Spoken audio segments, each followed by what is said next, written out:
হাদির উপর হামলা ঘটনায় বেরিয়ে এলো চাঞ্চল্যকর তথ্য, যা জানলে আপনারও গায়ের লোম শিউরে উঠবে।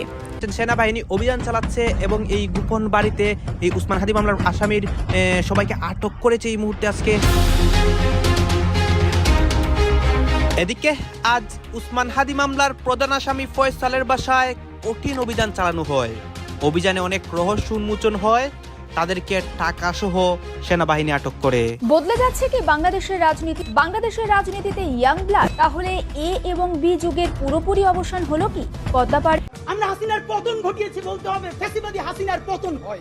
সবাইকে সতর্ক করার জন্য আমি এই ভিডিও বার্তাটা দিচ্ছি। আমি বিভিন্ন সময়ে দলের প্রোগ্রাম করে কাজ করি। আমি যখন যে কাজ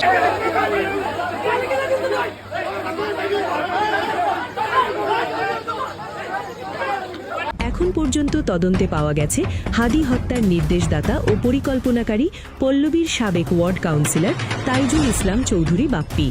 এরপর যদি আর কারো সংশ্লিষ্টতা পাওয়া যায় তাহলে সম্পূরক চার্জশিট দেয়া হবে।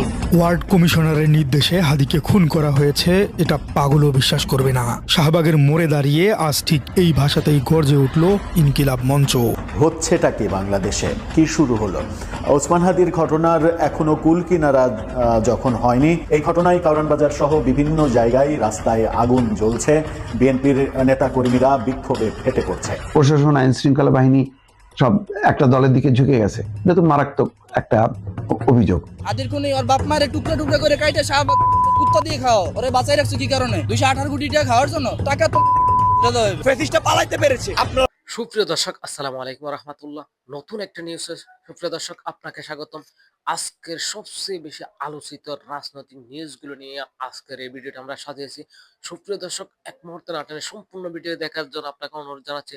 সুপ্রিয় দর্শক, সম্পূর্ণ ভিডিওতে আপনি দেখলেন রাজনৈতিক মনটা কোন দিকে ঘুরে যাচ্ছে, ভবিষ্যতে কে ক্ষমতায় আসতে যাচ্ছে, আওয়ামী লীগ নির্বাচন করতে পারবে কিনা, তার সমস্ত কিছুর বিস্তারিত আলোচনা আজকের এই ভিডিওতে। তাহলে চলুন আমরা কথা না বাড়ি সেই সম্পূর্ণ বিস্তারিত আলোচনা দেখে আসি। উসমান হাদির হত্যাকাণ্ডে বেরিয়ে এলো এক চাঞ্চল্যকর তথ্য, যা জানলে গায়ের লোম শিউরে উঠবে। আজকের ভিডিওতে আমরা জানাবো কিভাবে এই মাস্টার প্ল্যান সাজিয়ে হাদিকে হত্যা করা হয়েছিল এবং সর্বশেষ গোয়েন্দা তদন্তে বেরিয়ে এলো আসল হত্যাকারীর নাম। সকল তথ্যই আজকের ভিডিওতে তুলে ধরব, তাই ভিডিওটি সম্পূর্ণ দেখার অনুরোধ রইল।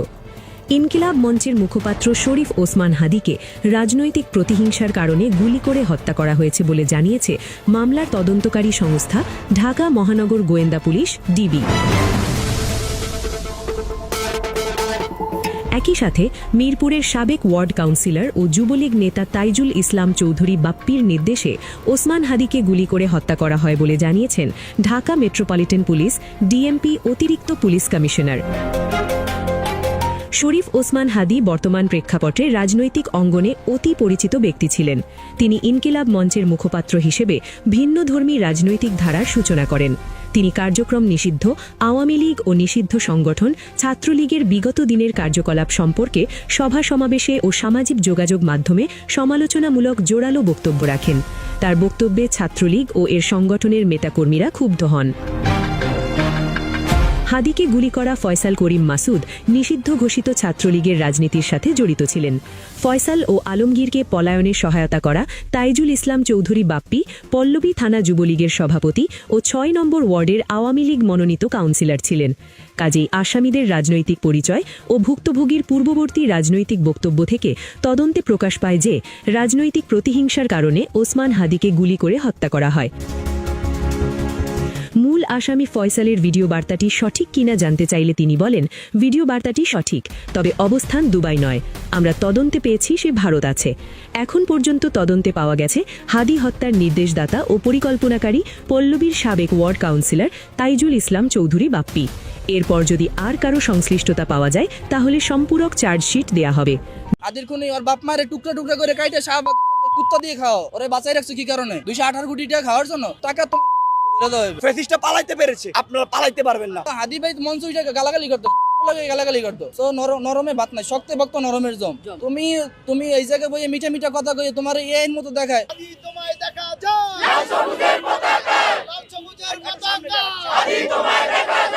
তোমাকে সম্মান রেখে বলতেছে তুমি লড়ো দাদু, তোমার কথা বিশ্ব নাচ, তুমি নাচাই দেখাও, মরার আগে একটা ভালো কাজ করে দেখাও। আদির খুনি ওর বাপ মারে টুকরা টুকরা করে কাইটা শাহবাগ কুত্তা দিয়ে খাও, তারপর ওর জানোয়ারটা কিভাবে পয়দা করলো? যে জানোয়ার ছোটবেলা থেকে দর্শন করতে করতে বড় হয়েছে, এই জানোয়ারটা আমাদের বাউফল কালীশুরি, ওর বাড়ি, ও আমাদের কালীশুরির পোলা। ও বড় হয়েছে কেন? ওরে ওই ছোটবেলায় দাপন করা নাই কেন? মাটি দাও না কেন?